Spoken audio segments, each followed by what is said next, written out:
Ja się urodziłam w 1939 styczniu w Tarnowie. I mój ojciec, mama była gospodynią domową. Przed wojną, ponieważ miała zawód, jak to się nazywa,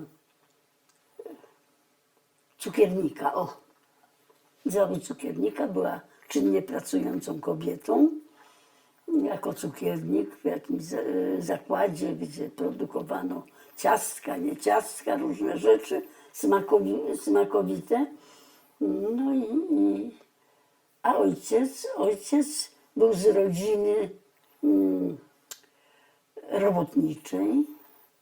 Ojciec mojego ojca był szewcem i wszyscy chłopcy, to była rodzina mieli 10 dzieci. Wszyscy chłopcy musieli się uczyć zawodu szewstwa, to ojciec ich uczył, a kobiety to chyba szyły, od mamy się uczyły różnych rzeczy takich, jak prowadzić gospodarstwo, jak gotować, po prostu takich popularnych rzeczy. Zdobyli dopiero średnie wykształcenie po wojnie. Chodzili do liceum, kończyli liceum i na tym zakończyła się ich edukacja. Ja się urodziłam w 1939 w Krakowie. A w jakim miesiącu? W styczniu. I szkołę podstawową tu kończyłam w Krakowie. Liceum ogólnokształcące, dobre liceum, 7 liceum, gdzie nie było religii w tej szkole. To było takie znamienne w tym czasie, bo w innych szkołach była religia. A w naszej szkole ona była bez religii. Tam chodziły żydowskie dzieci, polskie dzieci. I była taka bardzo nowoczesna, bardzo starała się o kształcenie dzieci. Myśmy kochali tą szkołę. Ja uwielbiałam swoją szkołę. Kochałam jeździć z nimi na obozy. Szkoła organizowała obozy. Rodzice płacili za to oczywiście, no bo skąd? Ale to były wspaniałe wyjazdy, gdzie sport był główną, że tak powiem, taką rzeczą, którą uprawialiśmy na tych obozach. Dużo wycieczek, wspaniali wychowawcy, którzy chyba bezinteresownie, ale ja tego nie wiem, bo byłam tylko dzieckiem, uczestniczyli w tych obozach. Było to w okresie wakacji, kiedy szkoły nie było, więc to albo była ich praca jakby darmowa, z racji tej, że byli dobrymi pedagogami i kochali dzieci. Ja miałam świetną szkołę. Nas bardzo kochali nasi nauczyciele. A jak się nazywała ta szkoła? To było Pamięta pani? Towarzystwo Przyjaciół Dzieci, Aha. takie TPD numer 5 zdaje się. Myślę, że dobrze podałam, że się nie pomyliłam, ale mogłam się pomylić, bo to już tyle lat. Ja już mam dużo lat, więc mogło mi się coś pokręcić, ale na pewno Towarzystwo Przyjaciół Dzieci to była szkoła, w której nie było religii. A ze względu na moje pochodzenie to było ważne, żebym nie miała żadnych problemów, prawda, że nie jestem katoliczką, że nie chodzę do kościoła, żebym miała spokojną szkołę, no po prostu. Czy były tam inne żydowskie dzieci? Wie pan co, ja się w sumie nigdy nie czułam Żydówką. W sensie takim, oczywiście, że wiedziałam, że jestem Żydówką, ale nie czułam się w tym sensie, że musiałam się demonstrować, albo wstydzić, albo krępować. Moje koleżanki wszystkie wiedziały, że jestem Żydówką, że nie chodzę do kościoła. To była otwarta historia, ale miałam bardzo dużo koleżanek i bardzo dużo przyjaciółek Pewno to wynikało z tego, że byłam taka towarzyska i lubiana. Także miałam bardzo dużo przyjaciół, mimo to, że nie chodziłam do kościoła, że z nimi nie miałam tego wspólnego życia religijnego. Ale miałam w nich przyjaciółki. Także ja nie pamiętam, żeby mi ktokolwiek dokuczał z tego powodu, że jestem Żydówką. I nie pamiętam, żebym ukrywała ten fakt, że jestem z żydowskiej rodziny. Także tak mnie wychowano, że to się mówi normalnie, kto kim jest i nie ma się czego wstydzić. Czyli pani wzrastała w takiej jednak świadomości, tak? To nie było przed Tak, panią tak, ja wiedziałam, że ukrywane. jestem Żydówką, wiedziałam, że jest w Krakowie klub żydowskich, do którego chodziłam. Tam były różne zajęcia w tym klubie żydowskim, różne. Oni mieli takie podejście, jak to nazwać, kulturalne. Dużo zamawiali dużo przedstawień teatralnych, aktorów, artystów. Tam było ciekawie. Tam się chętnie chodziło, bo było ciekawie. A poza tym tam jeszcze była taka kuchnia żydowska. Można było tam zjeść coś, jakieś takie jakiś czas nawet moja mama, chcąc dorobić sobie, jak ja miałam jechać na studia, znaczy chodzić na studia i mamie zależało na to, żeby mnie ładnie ubrać, żebym się nie czuła wśród koleżanek gorsza, bo myśmy byli skromną rodziną, niemajętną. To postanowiła pracować przez rok po to, żeby zarobić pieniądze na ładne buty, ładną odzież, żebym ja idąc na uczelnię, znaczy to się zdawało, egzamin wstępny, ja szłam na medycynę, to było trudno się dostać, ale byłam ambitna, uczyłam się i dostałam się. Także mama chciała, żebym się nie, ponieważ nasza rodzina nie była zbyt majętna, żebym się nie czuła jako taka bidusia między koleżankami, więc starała się dorobić. Pracowała przez rok, żeby mnie ładnie ubrać, żebym dostała ładne buciki nowe, odzież ładną, żebym się czuła dobrze między koleżankami. No i taka była moja mama. Jak się mama nazywała? Helena z domu Reinfeldt, tak się pisze. Mama Helena Reinfeldt i oni pochodzili z Kresów, ze wschodu Polski. Rodzina. A tata? A tata Tarnowian. A jak się nazywał? Eliasz pochodził z rodziny wielodzietnej. W jego rodzinie było 10 dzieci. Wszystkie dzieci, bardzo taka światła rodzina to była żydowska. Może nie taka bardzo religijna, co bardzo postępowa. Bo ty chcesz usiąść, Ela? Nie. Bo wszystkie dzieci musiały kończyć studia, nauki. Jeśli nie były na tyle zdolne, to przynajmniej liceum, żeby skończyły. W każdym razie była taka rodzina postępowa. Także ja w pierwszej kolejności od razu na tą medycynę, że tak powiem, znaczy najpierw na prawo, ale okazało się, że to była pomyłka, ponieważ wszystkie koleżanki w liceum uznały, że jestem piskata, to będę świetną prawniczką, będę dużo piskowała. No. I w związku z tym poszłam na prawo, ale okazało się, że to było nieporozumienie. Natomiast moja medycyna związana była z moją chorobą. Zachorowałam, wylądowałam na laryngologii, leżałam w szpitalu chyba tydzień, bo 2 tygodnie.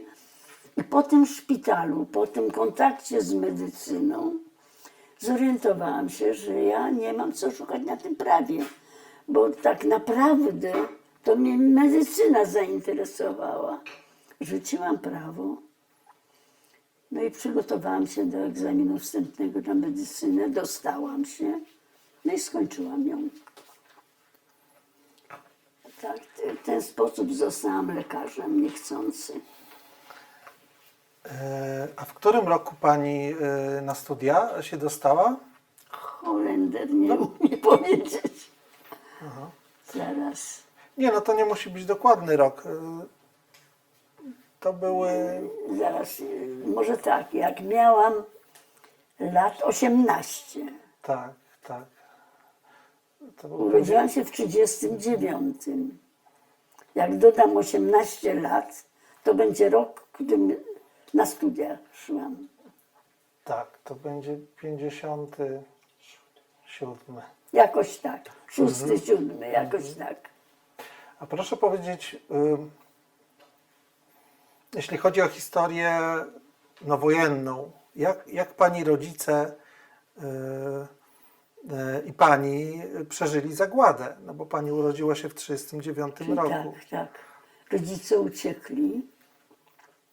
Uciekali na Kresy, bo stamtąd pochodziła moja mama. Jak dojechaliśmy do, nie wiem, to Stanisławów czy coś takiego, okazało się, że już rodziców tam nie ma. I wiadomo było, co się z nimi stało. Zaginęło, ślad po nich zaginął. Także mama, no, przeżyła to ciężko bardzo. No, ale musieliśmy z tego Stanisławowa wyjeżdżać dalej. No i w ten sposób przez Ukrainę dostaliśmy się do Uzbekistanu, poprzez Morze Kaspijskie, na drugą stronę, no i tam do Uzbekistanu. No i całą okupację przeżyliśmy. Ja przez całą okupację nie wiedziałam, jak nawet wygląda Niemiec, bo byłam maleńka.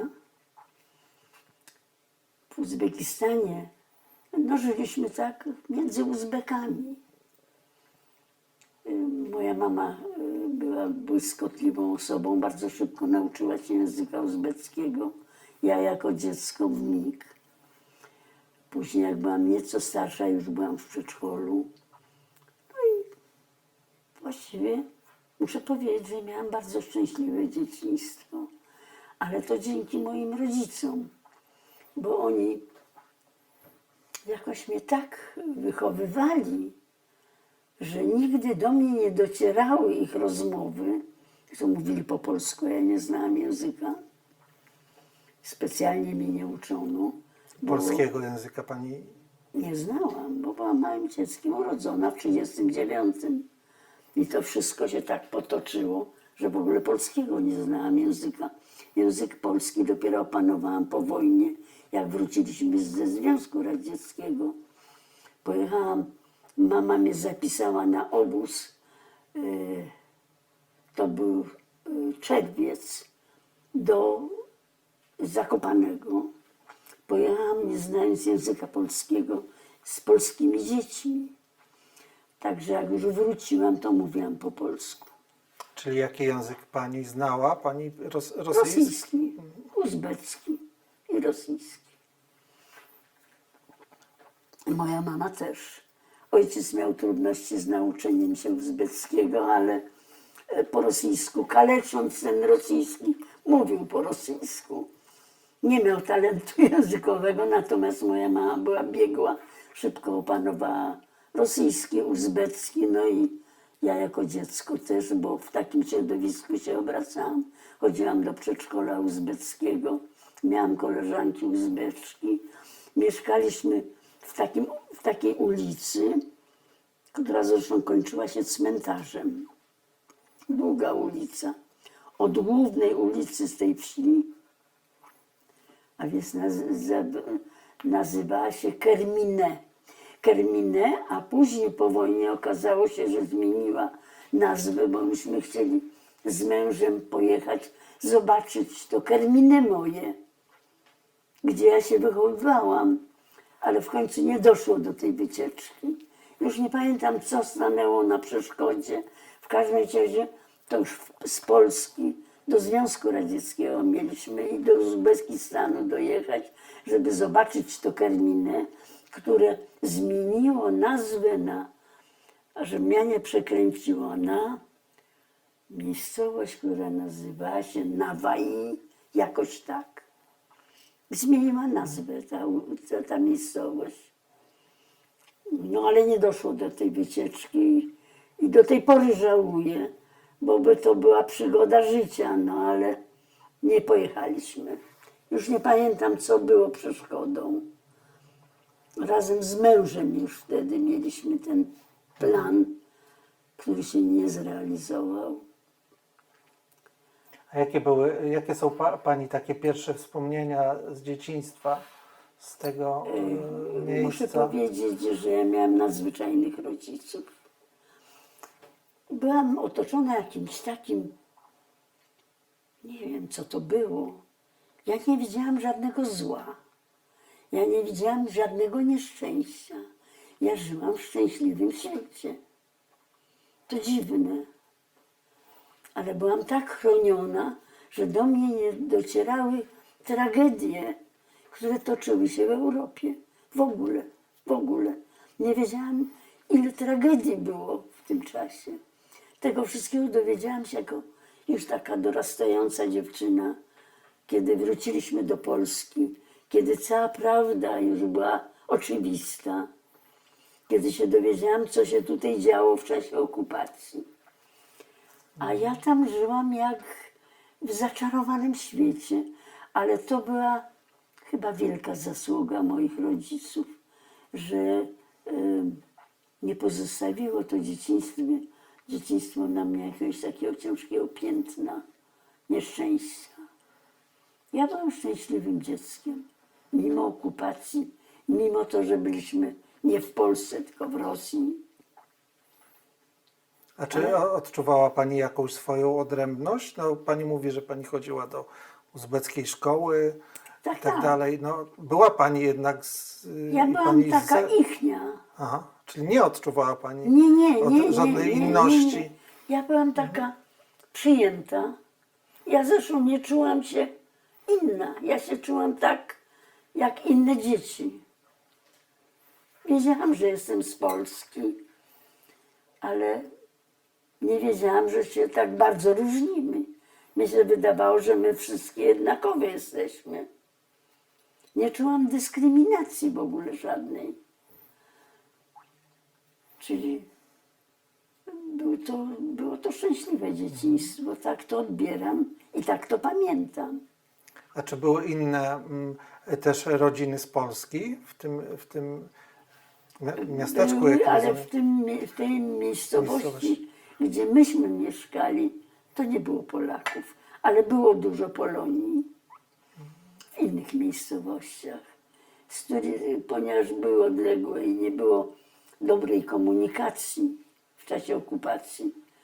Przemieszczanie się było utrudnione, więc nie nawiązywaliśmy specjalnie jakichś kontaktów. Raczej żyliśmy w tym uzbeckim gronie z Rosjanami, Uzbekami i nie czuliśmy dyskryminacji, że jesteśmy inni. Byliśmy tak samo traktowani jak Rosjanie. Dla Uzbeków, Rosjan, Polak, wszystko im jedno było. Bo a czym zajmowali się wtedy pani rodzice? Moja mama zawsze była gospodynią domową. Znaczy nie zawsze, przed wojną pracowała zawodowo. Była, teraz jak się to nazywa, ta specjalizacja? Cukiernikiem. Cukiernikiem, o tak, cukiernikiem. I pracowała jako cukiernik. A po wojnie nie pracowała zawodowo. Zajmowała się tylko domem, tylko wychowaniem mnie. Dbało się o moją osobę. No i dbała się o to, żeby rodzina była odpowiednio odżywiona, zdobywaniem dobrych produktów żywnościowych, żebyśmy się odżywiali należycie. Bo to były ciężkie czasy po wojnie, więc to nie było takie łatwe dla mamy. Ale mama potrafiła piechotą po wsiach chodzić, kupować produkty żywnościowe, przynosić je do domu i z tego gotować. Także starała się o to, żebyśmy byli zdrowo odżywiani, żebym ja się normalnie rozwijała.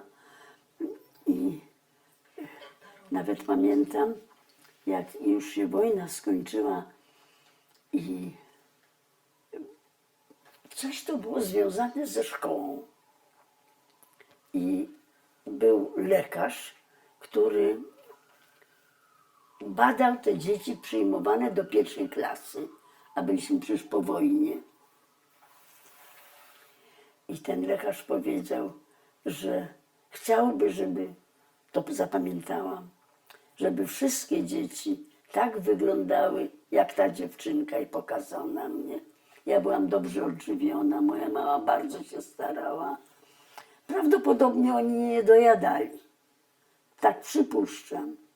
Ale ja nigdy nie byłam głodna. Zawsze miała wszystko, co najsmaczniejsze w domu. Dla mnie mama specjalnie gotowała. Mama mi bardzo dogadzała, no ale byłam jedynaczką. Już wiadomo było, że już rodzice nie będą się starali o następne dziecko, że to już za późno, że to już po wojnie, że po takich przeżyciach różnych, że już nie będą mieli więcej dzieci. Więc byłam takim oczkiem w głowie, któremu dogadzano, rozpieszczano. Nie było to najlepsze, bo byłam naprawdę rozpieszczonym dzieckiem. No ale... A no właśnie w Uzbekistanie tata, jak rozumiem, kontynuował swoją szewską, tak, profesję? Tak, tak. Mało tego. Uczył tych Uzbeków, jak się robi buty. Ojciec był świetnym szewcem. I gdybyśmy po wojnie wyjechali na zachód, ojciec by tam zrobił wielką karierę. Miał dar. Piękne buty robił. Ja zawsze miałam sandałki najpiękniejsze na świecie. I moja mama zawsze miała najpiękniejsze buciki, bo to ojciec dla nas robił. No i pracował jako szewc, cholewkarz. Był specjalistą od cholewek, od ładnej tej oprawy zewnętrznej, nie? Ale umiał wszystko zrobić. Także robił całe buty, ale głównie projektował cholewki. Gdyby to nie były takie wczesno powojenne czasy, to może ojciec by i zrobił karierę jako szewc, projektant, ale on po prostu musiał się zająć robieniem butów, bo z tego żyliśmy.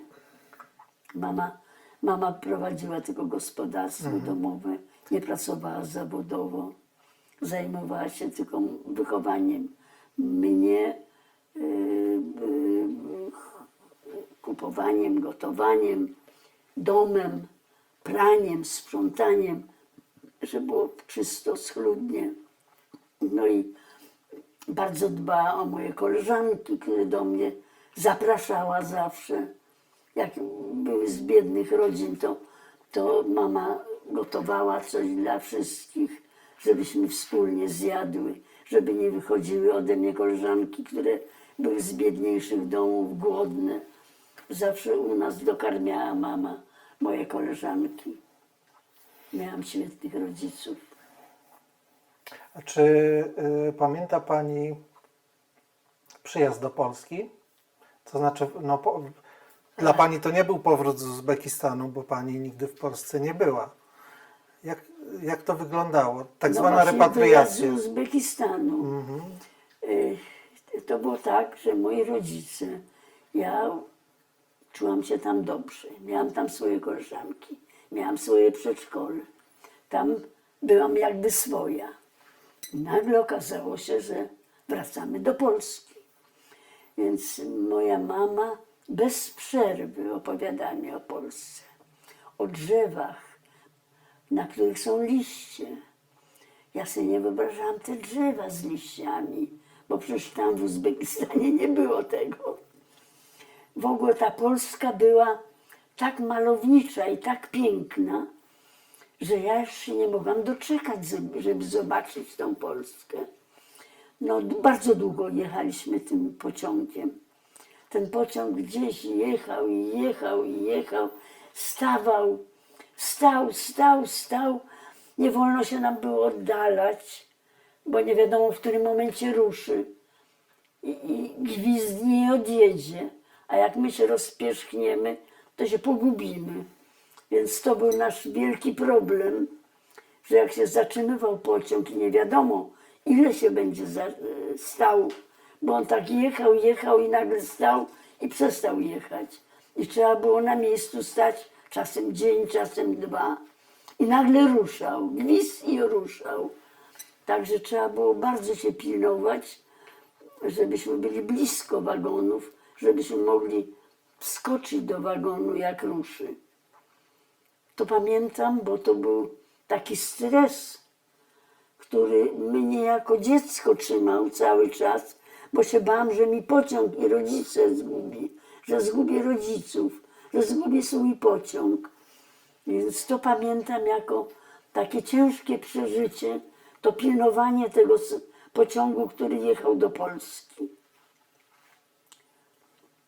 No, a Polska to była kraina z 1001 nocy, bo rodzice opowiadali takie historie, takie drzewa tam rosną i takie kwiatki. I to wszystko było takie piękne, że ja już się nie mogłam doczekać tej Polski.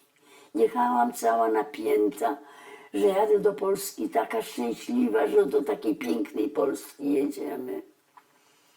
No i dojechaliśmy. No i znaleźliśmy tutaj rodzinę w Krakowie, bliską rodzinę. Mój ojciec odnalazł brata. Zamieszkaliśmy w Krakowie. No i tak do tej pory mieszkamy w Krakowie. No ale właśnie jak pani, tak rodzice opowiadali o tej Polsce, jakby, jak pani to odebrała i też, czy pani tu Polska czuła się... to był 8 cud świata. Polska była najpiękniejszym krajem na świecie. Oni tęsknili do Polski. Ja wiem, ale dla pani, jak pani się odnalazła, jak pani się odnalazła w tym Nie innej pamiętam, rzeczywistości? żeby to było jakieś ciężkie przeżycie dla mnie. Nie pamiętam. Gdyby to był stres, to bym do dzisiejszego dnia pamiętała. Jakoś dobrze przyjęłam tą Polskę. Jakoś dobrze się zaklimatyzowałam. No błyskawicznie oczywiście nauczyłam się języka, bo to było normalne. Byłam zapisana do jakiegoś przedszkola, wśród dzieci przedszkolnych. Na początku było mi kiepsko, bo nie mogłam się z nimi porozumieć, ale w tak błyskawicznym czasie nauczyłam się języka. Tak, każde dziecko, to nie akurat mój talent jakiś specjalny. Wszystkie dzieci tak się szybko uczą. Także bardzo szybko jakoś wsiąknęłam w ten nowy świat. I nie pamiętam nawet, czy tęskniłam za tą Rosją, za tym Uzbekistanem. Mieszkaliśmy w takim obejściu i była brama wjazdowa, duży podwożec. Po lewej stronie było mieszkanie Uzbeków. Tam mieszkała rodzina uzbecka, a po prawej stronie był pokój duży, ubikacja osobna, na polu, na zewnątrz, nie w mieszkaniu. Wiem, że rodzice mieli takie łóżko, jakieś takie żelazne, razem spali, a ja miałam przez mamę robiony jeszcze kilim, który robiła przed wojną i on z nami jeździł, z tym, że mieliśmy psa. Ten kilim miał piękne frędzle, ale pies nam wszystkie frędzle wyszarpał. Natomiast sam kilim był piękny, kolorowy, w kwiaty, w róże. I ja na tym gruby, i ja na tym kilimie na ziemi spałam, a rodzice na tym wyrku wspólnie. No i tak pamiętam to mieszkanie. To był taki pokój tragedią były te, jak się nazywały te cholerne, Szakale?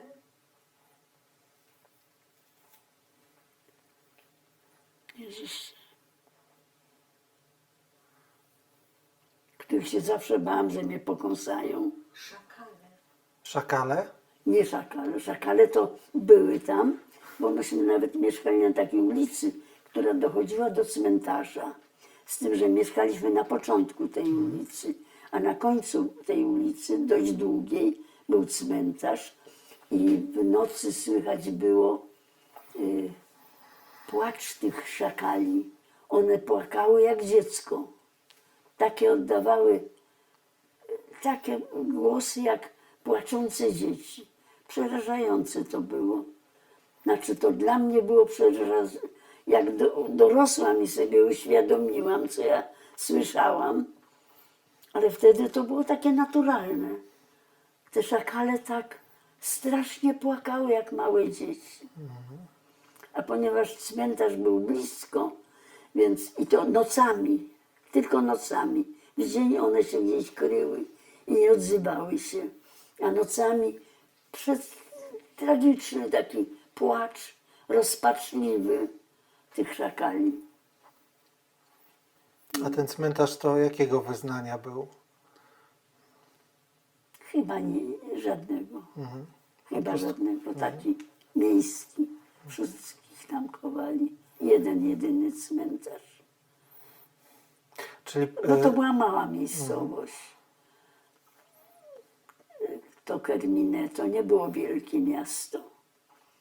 chciałem zapytać o coś takiego. No państwo żyli w Uzbekistanie, pani dorastała w tym domu. Czy ten dom pani rodziców, w tym domu był, oni próbowali zachować w jakiś sposób jakąś specyfikę, no nie wiem, polskiej kuchni? Czy ten dom, czy w tym domu Tak, mama mieliście to gotowała samo, tak, co... jak umiała przed wojną. Bardzo dobrze moja mama gotowała. Była świetną kucharką. Nie robiła tego w stylu takim, jak nie jedliście tego, co Uzbecy na Ale przykład. jedliśmy też. Jedliście też. Też, tak, tak, oczywiście. Byliśmy bardzo zaprzyjaźnieni z gospodarzami, u których mieszkaliśmy, bo to było mur przy ulicy, wejście, tu był dom gospodarzy, a tu był dom parterowy, duże mieszkanie, w którym mieszkaliśmy tylko my. Nie było innych lokatorów. To było takie pomieszczenie jednopokojowe z ubikacją na zewnątrz, a tutaj gospodarze mieli swoje pomieszczenia i bardzo często, ponieważ mieli dzieci w moim wieku, myśmy się przyjaźniły, bardzo często przebywałam u nich w domu i tam był taki zwyczaj, że na środku był wykopany dół, tam na samym dole zimą, znaczy jesienią, kiedy były takie chłody, trochę deszczowo, bo to był ciepły kraj przecież, ale zima była taka deszczowa i taka niesympatyczna, więc tam ludzie tu mieli stół przykryty kilimem. To nie były zwykłe obrusy, tylko takie kilimy pięknie tkane, leżały na tych stołach, spadały na nogi, a myśmy siedzieli i przy tym stole, dorośli, dzieci też, i nogi mieliśmy pod spodem, a kilim przykrywał nam tutaj nogi i tam w cieple trzymaliśmy, a tam na dole był ten dół, w którym żarzyły się węgielki i ciepło się robiło. Tylko że nasze nogi daleko były od tych węgielków, ale tam było dość ciepło pod spodem. No i tak te zimy się wyglądały tam. Także tego i coś, co najśmieszniejsze i najciekawsze, dzieci tam przyjaźniły się oczywiście, te uzbeckie i ja. I ja oczywiście lubiłam tańczyć. Więc tańczyłam z tymi Uzbeczkami młodymi, koleżankami. I to było tak, że rodzina siedziała przy stole, takim dużym, dużym, pod spodem wieczorem zimą, znaczy taką jesienią chłodną, grzały się te nogi, a dzieci tańczyły na stole. Uzbeckie tańce. No ja z tymi dziewczynkami oczywiście na tym stole wyczyniałam różne rzeczy. Tak to było. Na tym stole się później też jadło. Ale na tym stole się tańczyło, dzieci tańczyły. A czy rodzice obchodzili jakieś święta? Pani rodzice w Uzbekistanie, pani pamięta? Tam nie pamiętam tych świąt polskich, nie pamiętam. No nie wiem, czy... Nie pamięta pani? Nie pamiętam, nie. Ja już tak byłam wsiąknięta w tamten... A jeśli chodzi o uzbeckie święta, takie w kalendarzu dorocznym, to Nie, też nie. też nie? Też nie obchodziliśmy, nie. Nie obchodziliśmy po prostu żadnych innych świąt, ani naszych, ani ichnych. Ale byliśmy dobrze traktowani jako przyjaciele. Także nie było takich niesnasek, nieporozumień. To była taka przyjazna atmosfera z tymi Uzbekami. Nie wiem, czy to nie jest zasługa moich rodziców oczywiście. Miałam świetnych rodziców, bardzo takich przyjaznych do ludzi, pomocnych, serdecznych. Także oni chyba bardzo szybko nawiązali kontakt z tamtą ludnością i przyjaźń. Także myśmy tam nie odczuwali żadnej dyskryminacji. Wprost przeciwnie, byliśmy tam bardzo lubiani. A czy po przyjeździe do Polski pani poznała jakichś członków swojej rodziny? Czy ktoś Natychmiast. przeżył? Brat mojego ojca przeżył. Także też nie w Polsce. On z kolei przeżył gdzieś na Syberii. Też uciekli. Ale tak jak myśmy do Uzbekistanu trafili, do tego gorąca, to oni z kolei na północ, na mroźne tereny trafili. No i też przeżyli tam wojnę w dużo gorszych warunkach niż my, bo myśmy mieli przynajmniej ciepło.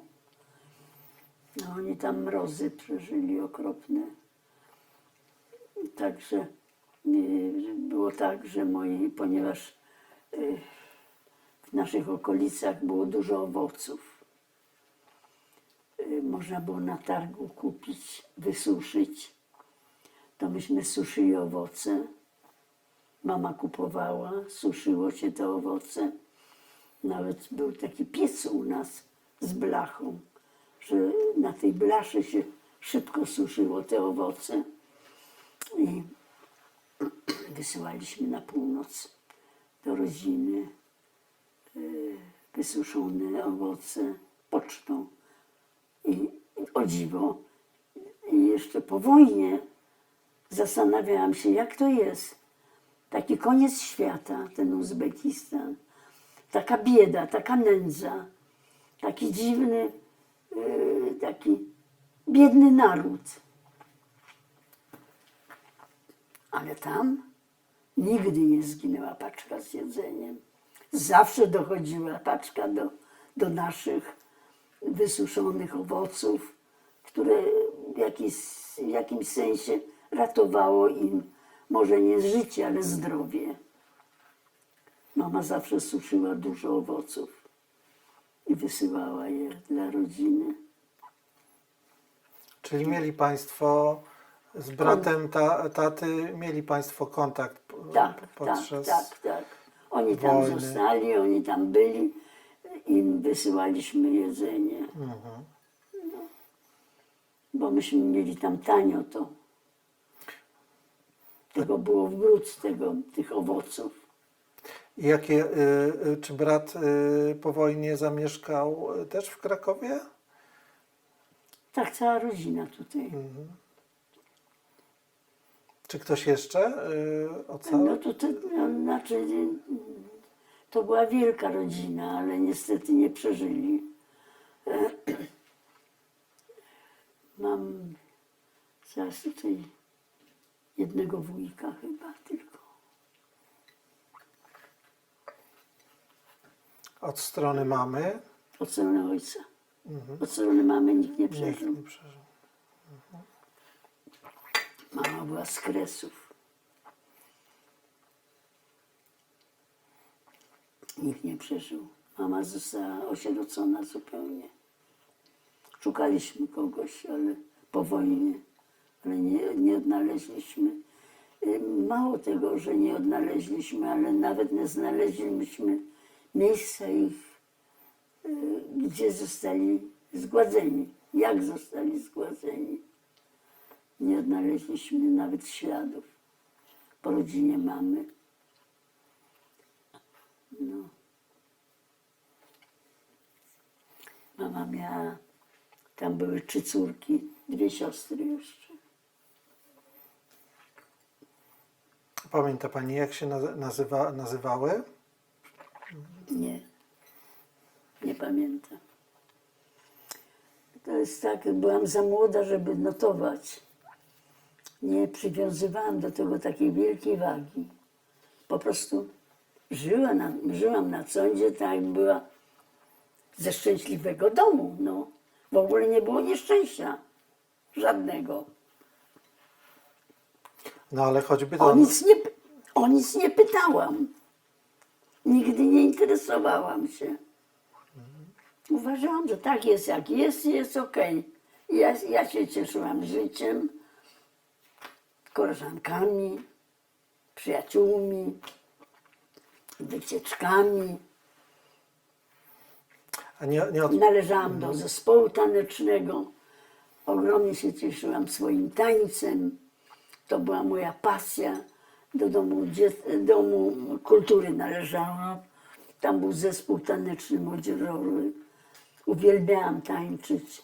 Chodziłam na zajęcia z tego zespołu. Jeździliśmy z różnych okazji, nawet wojsko nas zapraszało.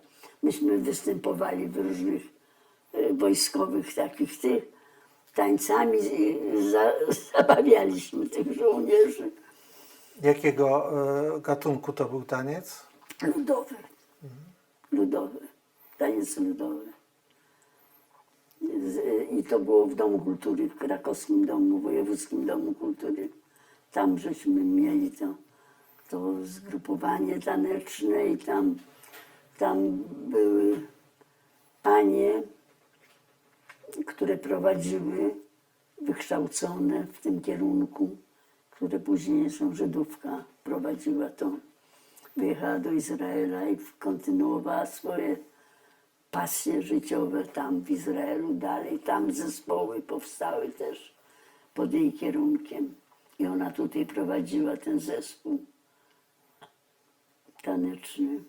Ale też zespoły tańczące polskie jakieś tańce? A tego to ja nie wiem, co oni tam robili. Tego to nie mam pojęcia, bo nie utrzymywałam kontaktu wtedy pisemnego w ogóle.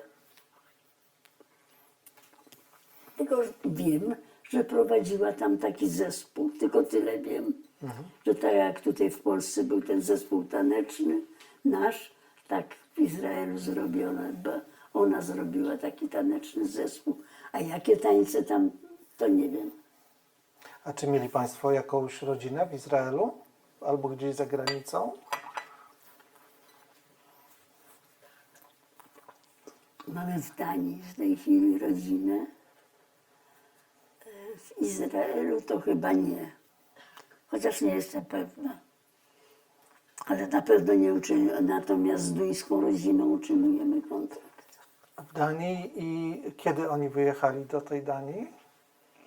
Z Polski już. Tak, czyli, ale kiedy? Po wojnie chyba. Po wojnie. Aha, w 68, tak? Tak, tak. Zaczęliśmy mówić o tym, jak pani odczuła marzec 68 roku, te wydarzenia. My osobiście, moja rodzina, zdaje się, że ojciec stracił pracę. Został wyrzucony po prostu wtedy. Gdzie on pracował wtedy? W Krakowie, ale to biuro, jak się nazywało, już nie pamiętam. Przykro mi, bo strasznie dużo z pamięci mi uciekło po udarze, który niedawno przeżyłam i pogubiło mi się kupę pamięci. Proszę się nie przejmować. Absolutnie. No wolałam pamiętać, bo to są takie rzeczy, które powinny się pamiętać do końca życia, no ale mnie dużo rzeczy uciekło. Tata został zwolniony, a pani jak to odczuła? Ja miałam bardzo przyjazne środowisko. Mnie wezwał mój ordynator i powiedział: słuchaj, żebyś wiedziała, że tobie jeden włos z głowy nie spadnie, tak mi powiedział. Masz się czuć tak, jakbyś tutaj była równoprawnym lekarzem. I nie ma mowy, żeby komukolwiek przyszło do głowy, żeby ci dokuczyć. Miałam cudownych lekarzy, cudowne środowisko, naprawdę. W Hucie pracowałam, w Nowochódzkim Szpitalu, na pediatrii. No, to były ważne słowa dla mnie, bo ja się o nic nie upominałam i nie udawałam biduli żadnej. Po prostu siedziałam, pracowałam, tak jakby się nigdy nic nie stało. Ale ordynator mnie wezwał i wiedział przecież, jaka jest sytuacja. No bo właśnie, a kto w takim razie z pani rodziny wtedy wyjechał? Nie wiem, kto wyjechał. Cała rodzina wyjechała i dziadkowie też mieli jechać. Eliasz i Helena też chcieli wyjechać, ale później nagle jakoś Wszystko postanowili, że oni nie pojadą. Chociaż oni najpierw namawiali resztę. Tak, oni tak. Czyli pani rodzice? Tak, moi rodzice, tak. Oni nie wyjechali. I moja cała rodzina wyjechała do Danii. I do tej pory tam mieszkają. Czyli brat, tak? Brat ojca.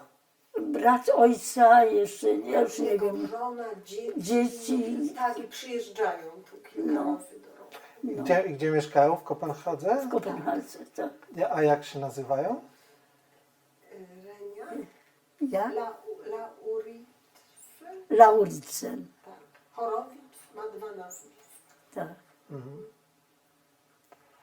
Renia.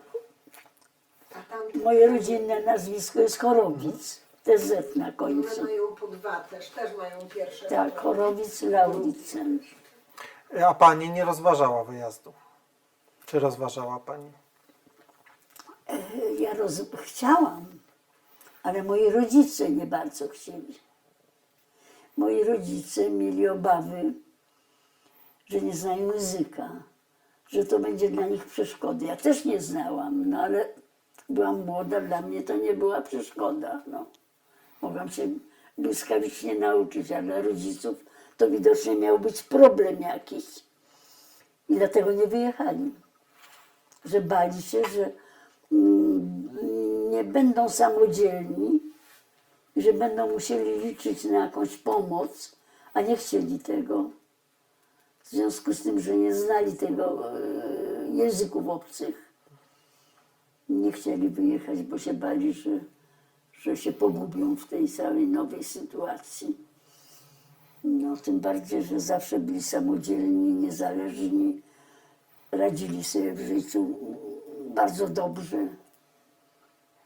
Nie, w miarę możliwości, prawda? Nie, także wystraszyli się i nie wyjechali. No, ale ja tam mam rodzinę, nie? Tak, tak. Bliską rodzinę. Ja tam chętnie jeżdżę. A bo pani opowiadała o tym klubie żydowskim, tak?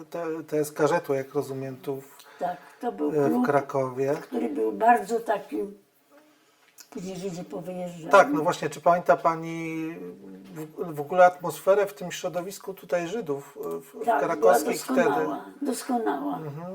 Tam się naprawdę fajne rzeczy działy.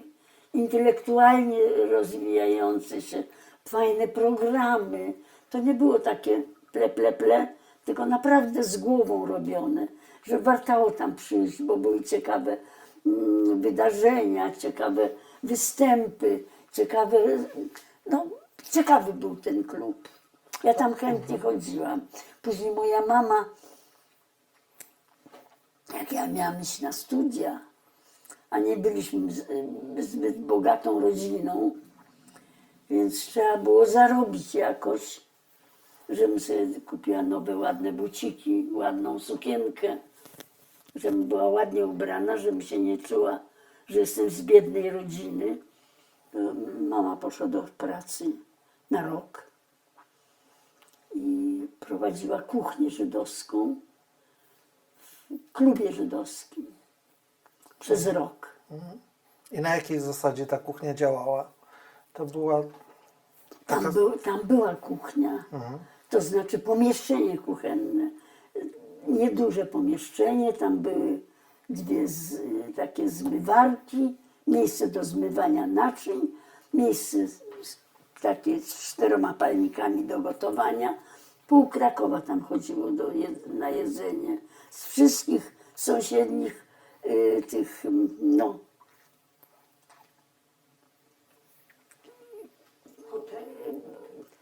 przy hotelach były po prostu restauracje. To przychodzili do mojej mamy jeść. Mama była świetną kucharką, świetnie gotowała. Nigdy nie oszukiwała. Wszystko było tak. Ale czy to była kuchnia żydowska, czy to była po prostu kuchnia polska? I żydowska, i polska. Co mamie przyszło do głowy, to ugotowała i to wszystko było akceptowane, to było lubiane. To nie przychodzili na żydowską kuchnię, tylko na dobrze ugotowane dobro. jedzenie. Ale tam były i żydowskie potrawy, i polskie potrawy. Co mamie przyszło do głowy? Mama była bardzo dobrą kucharką. No. Czego nie mogę o sobie powiedzieć, niestety. Wielu rzeczy mnie pani nauczyła. Nie. Mama zawsze mnie odganiała do kuchni. Zawsze mówiła, jeszcze zobaczysz, będziesz musiała kiedyś to robić. A teraz nie musisz, bo ja to robię. Póki nie musisz, to ciesz się życiem. Nie pozwalała mi do kuchni wchodzić, żebym cokolwiek się nauczyła od niej. No. Ja miałam się cieszyć życiem tylko. No. Czy wtedy dużo wyjechało pani przyjaciół, znajomych? Bardzo dużo Żydów wyjechało. Ale z pani najbliższego otoczenia też? Też, tak. Moi znajomi, że to nie miało znaczenia, bo ja miałam i katolickich przyjaciół, i żydowskich przyjaciół. Ja byłam wszędzie akceptowana. Dla mnie to nie miało w ogóle żadnego znaczenia. Może dlatego nie miałam problemów żadnych. W ogóle żadnych. Nigdy nikt nie przezywał. Nigdy mi nikt nie powiedział, ty Żydówko. Nigdy. Także miałam, tak mi się wydaje, samych przyjaciół, ale jak to się stało, nie wiem. Naprawdę nie miałam wrogów. A czy te wydarzenia marca 68 roku jakoś wpłynęły na pani poczucie żydowskości, własnej Tak, tożsamości? oczywiście. Bardzo to przeżyłam. Bardzo. Bardzo. I nawet był czas, kiedy ja zaczęłam namawiać rodziców, żebyśmy stąd uciekali. Bo to było nie do przyjęcia, to co się tu stało. No ale rodzice też nie mieli odwagi takiej. Ja myślę, że brak znajomości języków obcych bardzo ich wstrzymywał. Bo dla mnie to nie był problem, bo wiadomo było, że wcześniej czy później się nauczę. Szybko się nauczę, bo młoda byłam. Natomiast oni mieli obawy, że nie znając języka, w obcym środowisku, trudno im będzie żyć. Bali się tego, no po prostu się bali. Dlatego nie wyjechaliśmy. A pamięta pani, no właśnie po 68 roku, jak funkcjonował ten klub, czy dalej funkcjonował ten klub TSK Rzetu tutaj? On niby funkcjonuje do tej pory, ale to marnota. Kiedyś tam życie kwitło towarzyskie. Ale I tam było zawsze pełno ludzi. Tam była kuchnia. Tam nawet moja mama gotowała przez rok, żeby zarobić na moją odzież nową. Właśnie to jak na studia się wybierałam, żebym się nie czuła taka bidusia, to żebym miała ładne sukienki, żebym miała ładne buty, żebym się czuła taka wśród koleżanek, no, godnie, żebym wyglądała. To wtedy mama w tym klubie żydowskim gotowała i miała pół Krakowa na głowie. Pół Krakowa, bo moja mama świetnie gotuje. a proszę powiedzieć, po wojnie, no bo pani ojciec Eliasz Chorowic, Tak. czy on posługiwał się tym imieniem i nazwiskiem po wojnie? Tak. TZ na końcu, absolutnie nic. Ktoś nie nawet zmieniał. chciał go zamienić na C na koniec. Nie wyraził zgody. On był TZ i koniec. Rozumiem. A czy no teraz pani w jakiś sposób obchodzi jakieś tradycje żydowskie, Nie, jakieś... nie. Więcej katolickich, ponieważ mam takich przyjaciół i to tak, no tak to...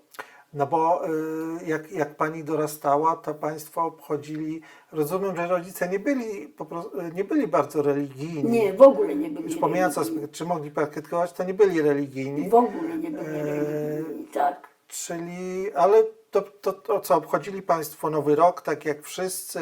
Tak. Nie obchodzili tak. państwo świąt żydowskich żadnych? Też obchodziliśmy, tak.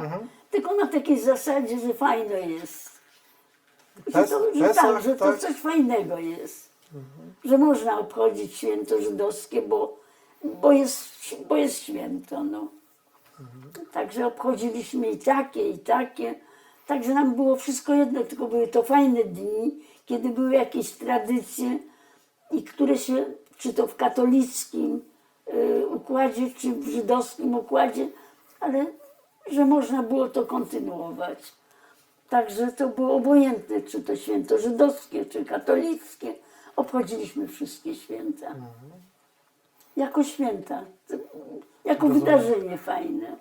A ja mam takie pytanie odnośnie właśnie tej rodziny, która jest w Danii. Czy oni mają, czy po ich, znaczy to, pewnie ich się powinienem zapytać, ale czy po tym wyjeździe ich stosunek z kolei do tradycji żydowskiej się zmienił w jakiś sposób, tak jak pani wie, czy pozostał taki Też nie sam? utrzymują jakichś takich żydowskich tych, tak. Żyją tak, jak normalnie Duńczycy żyją. No, tak. Także oni się wtopili w to środowisko, są zaakceptowani, nie czują się jakoś niekomfortowo. No, czują się dobrze w tym kraju. To jest dobry kraj po prostu. Dobrzy ludzie, naprawdę. To jest dziwne, ale porównując do polskich katolików, którzy nienawidzili Żydów i ich w jakiś sposób źle traktowali, to tam nie ma czegoś takiego. Zupełnie. Tam Żyd, nie Żyd, katolik, nie katolik, wsioryba. Dobrze się tam ludzie czują. Moja rodzina tam jest szczęśliwa. Jak ja tam jadę, też się dobrze tam czuję.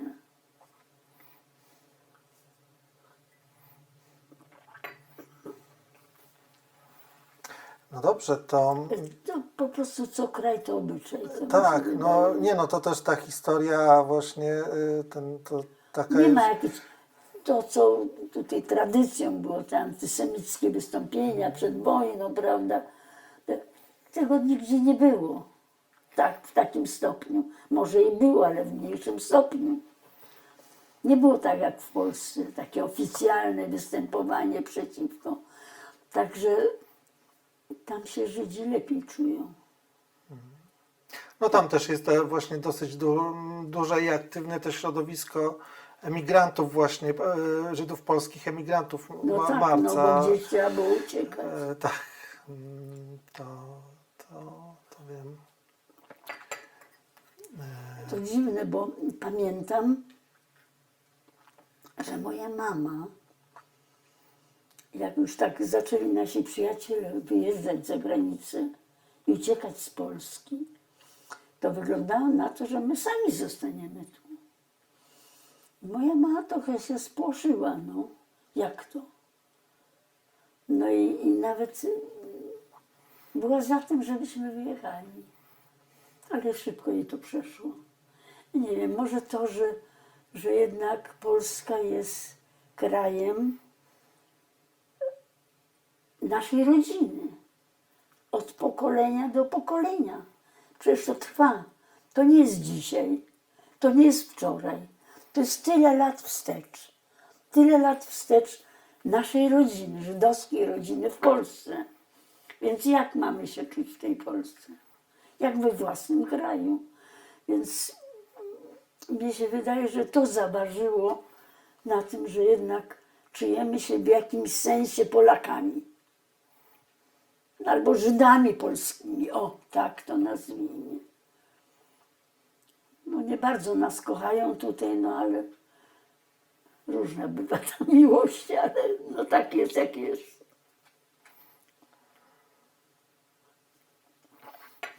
Osobiście nigdy ja nie odczułam, to trzeba przyznać. Ja nie mogę narzekać. Nigdzie nie ukrywałam swojego pochodzenia. Nigdzie. Tym bardziej, że na stare lata jestem bardziej do Żydówki podobna. Ale jako młoda blondynka, o kręconych takich bujnych włosach i takim temperamencie nieżydowskim, byłam zaakceptowana. Także ja w ogóle nie rozumiałam, co to znaczy być Żydówką. No, także ja tutaj w tej Polsce, muszę powiedzieć, czułam się zawsze dobrze. Zawsze dobrze. Nigdy nie widziałam, żeby ktoś mnie wytykał palcem, ale doszło do mnie, w końcu do mojej świadomości, że to tak pięknie nie jest, jak ja sobie to ładnie w głowie poukładałam. No niestety. Czyli co to znaczy być dla pani polską Żydówką w Polsce? Nic to nie znaczy, bo pierwsza rzecz, jeśli przychodzę do jakiegoś środowiska, w którym będę pracowała, to każdy musi wiedzieć, jakie pochodzenie moje jest, kim ja jestem. I to jest pierwsza rzecz, która musi być wyjaśniona, że nie mogą sobie pozwolić na jakieś michy, bo ja tego nie będę akceptować, bo jestem Żydówką. I to zawsze stawiałam tak, jasno sprawę. Ale prawdę mówiąc, nigdy nie spotkałam się z jakąś dyskryminacją. To trzeba przyznać. Nigdy nikt mi palcem nie był, o, ta Żydówka. Także dobrze się czuję w Polsce. Nigdy nie byłam prześladowana, nigdy mnie nikt nie przezywał i nie wytykał. Także ja nic nie mogę złego powiedzieć. Ale to nie znaczy, że tutaj zła nie było. Chyba dość dużo zła było też. A to zależy od ludzi, wiesz. To jest tak, Żydzi też są specyficzni. To nie jest tak, że to jest łagodny baranek. To są ludzie rogaci i też dają w kość. Także czasem zasługują na takie zachowania nieprzyjazne. No ale to różnie to bywa. Może to doświadczenie wieloletnie, a może wielowiekowe nawet, decydują o tym, że tak się ten naród zachowywał. No nie wiem, no w każdym razie okupacja strasznie zmieniła ten naród. Bardzo, bardzo, spokorniał bardzo. Może niepotrzebnie.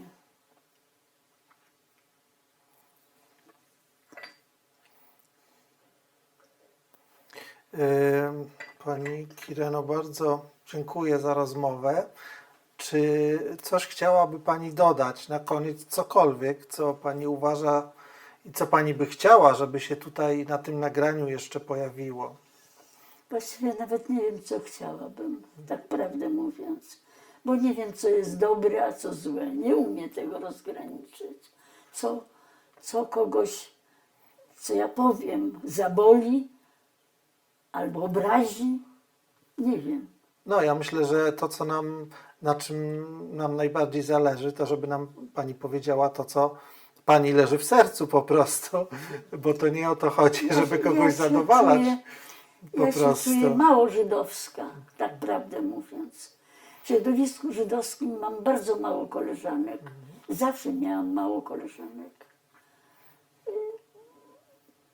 Przychodziłam do Telskażetu, bo tam się odbywały różne fajne imprezy. Lubiłam korzystać z tych imprez.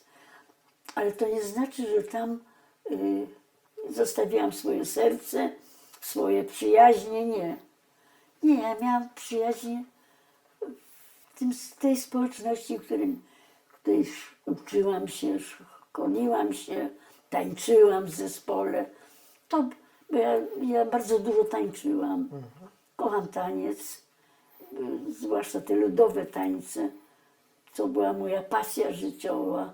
Chodziłam do takiego domu kultury, Wojewódzkiego Domu Kultury. Tam był zespół, który prowadziła zresztą Żydówka, nauczycielka tańca, która z nami polskie tańce ludowe prowadziła, ale nie tylko, różne. Właśnie dlatego lubiliśmy tam chodzić, bo mieliśmy tam przeróżne zajęcia i duże wymagania, jeśli chodzi o umiejętności. Także lubiłam ten zespół i to była taka moja pasja życiowa do 18 roku życia, aż do studiów, gdzie już to po prostu przerwałam, chociaż na uczelni też były zespoły, ale już jakoś nie miałam serca do tych zespołów. Nie przystąpiłam tam do nich. Także aż do studiów chodziłam do takiego zespołu od prawie ze przedszkola. Także bardzo, bardzo to kochałam i bardzo lubiłam taniec. Bo ja jeszcze chciałem dopytać o Pani takie zainteresowania. Pani jest na emeryturze, jak rozumiem.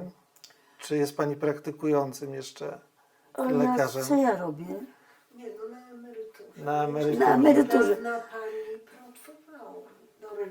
Do niedawna, gdzieś do 2 lata temu chyba pani przerwała, prawda? Tak, Jeszcze tak, gdzieś właśnie tam, jak była wiem, taka że potrzeba, to do niedawna jeszcze pracowałam zawodowo, właśnie wiem. Aha.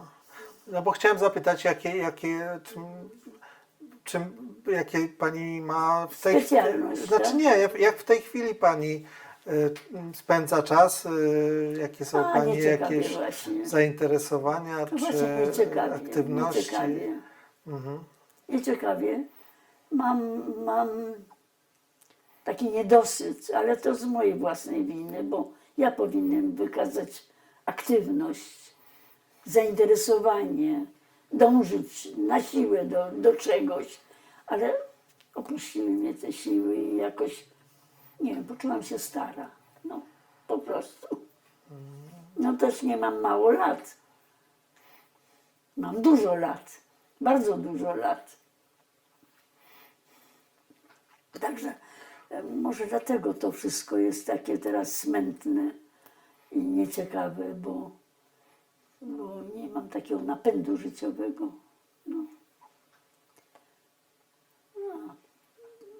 A byłam zawsze bardzo aktywna. No może czas trochę też zwolnić. Pani, Nie, jak się spowolni, to się staje to nudne właśnie, takie jak moje życie w tej chwili, mało atrakcyjne. No.